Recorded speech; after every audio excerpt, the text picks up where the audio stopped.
What's up, guys? What's going on? I'm Paul. This is Pauline Theology's Daily Devo, and with Trust in Jesus Ministries, and we are continuing the story of Jacob and his saga with his wives and with Laban and all of them. We are on a spot now that after all of these kids have been born, then what's going to happen? What's going on now? So if you haven't checked it out, we're in Genesis chapter 30, 25 through 34. Go ahead, stop the tape, check it out, see what it has to say, read it, and then come back and we'll answer the 4 questions.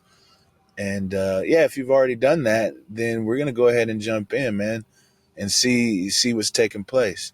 The first question is, what is actually going on in the scriptures? What is actually being said by the author?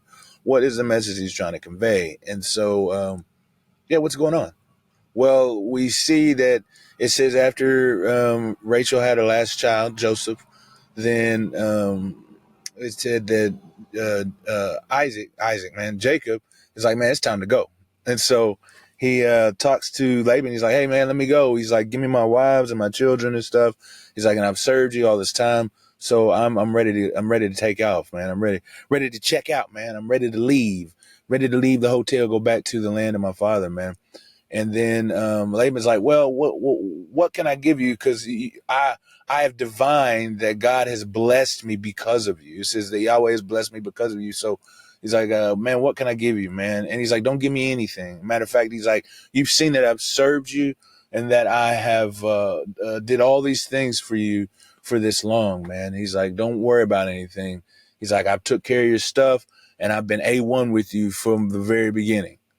And then he was like, okay, so what can I give you? He's like, well, don't give me anything. Matter of fact, what you should do is you should just let me tend your flocks again.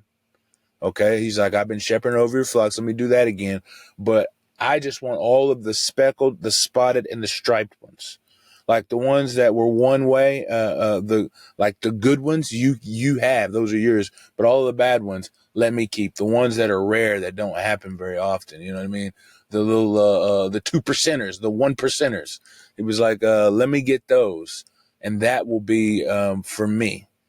And he was like, okay. Yeah, we will, we'll go ahead and do that. We'll do that. And so he's like, yeah, that'll be mine. Let's go ahead and do that. And then, he said, and this is the thing right here. He says, and let my righteousness is what it says in the Hebrew is my Zedekai, actually, because it's my. But he said, let my righteousness. But I think in some of the translations, it's like, let my integrity, let me be my integrity show. Let it answer for me. And it says, let my righteousness answer for me. He says, if anything that I have that I take when I leave out of here from my wages is not striped or is not spotted or is not marked, he's like, then that means that I have stolen from you. Okay. And so he was like, bet. I like the plan, man. I like the plan. So what is this little short story, but it's going to be a lot more involved as we continue to go through the studies this week.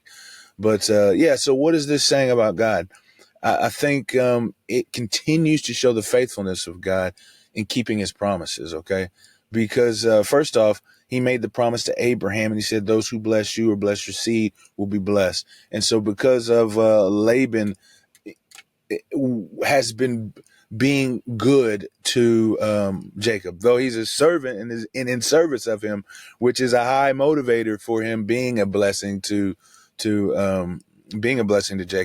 But because he was doing that, his flocks and stuff have increased. And that's what was said in the story, is that Jacob's like, man, you've seen I've tended your flocks, I've done all this, and you've increased, you've become greatly rich, and it's because of my behalf. And also, it wasn't just him, it was also that Laban said that himself. He says, I've divined that, man. I have increased. I've gotten better because for your sake. It's because of you. And so, this faithfulness of the promise of God and his promise that he will, like those who bless the seed will be blessed. Those who bless Abraham, those who bless Jacob, those who bless Isaac, they will be blessed because they are blessing them. And that has been happening. And so that's just another like picture of God's character in faithfulness that he says he's going to do. He keeps his word, man. But also it shows more faithfulness as well as that he said, man, if he's like, I'm gonna feed you, I'm gonna keep you, I'm gonna be with you in everything that I do. You know what I mean? And so when he made that statement to Jacob at Bethel, all of those things are taking place too, man. All of those things where he's got him to the place safe where he could eat, he could drink, he'll have clothes to sustain him. All of that stuff is happening, man.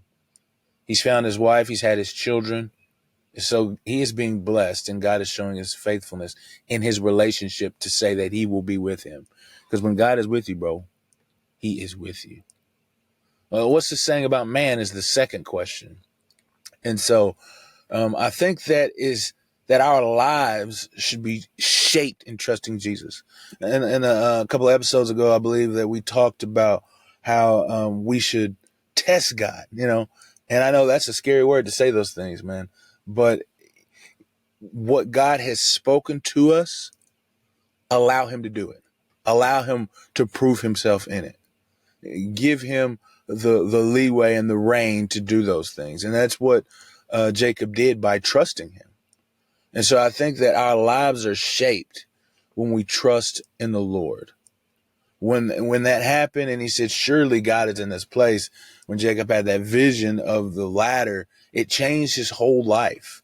It changed the way that he lived. He's allowing God to prove himself by submitting to God in what he does. So his character has actually changed, because it's crazy that he says to Laban, his uncle, he's like, let my righteousness prove myself.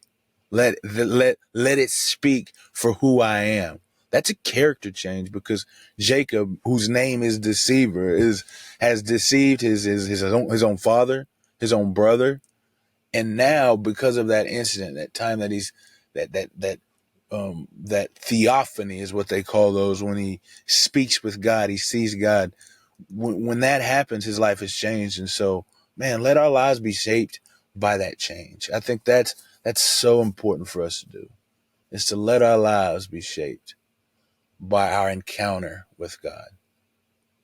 And so my application here is, if you haven't encountered with God, if you hadn't had an encounter with God, man, take the time right now. You can stop and just open your eyes with him. Open your eyes to who he is. See what he has done. Because I say, if you haven't had an encounter, but if you've opened up his word, if you're reading with us and you're studying with us, if you're not just listening to me speak, but you are stopping the tape or you're reading the word of scripture before you come and listen to this, then you have encountered God. And so let that encounter, that time in that word, his words coming to you through reading, let that change you. Let it work itself in you. And then if you are doing that and you're trying to let it change, then where in your life are you not trusting in God? Because see, Jacob, man, that everything about him changed because of this encounter he had with God, man. It seems like, as we're reading right now, that there's no place in Jacob that is not under the domain and the reign of God, because he trusts him. He's allowing himself to prove himself. Is there a place in your life that you are not allowing God to prove the words that he has spoken to you to be true? Are you not trusting him in some area of your life? Man, I appreciate you guys for listening, and I'll see you as we continue on this story.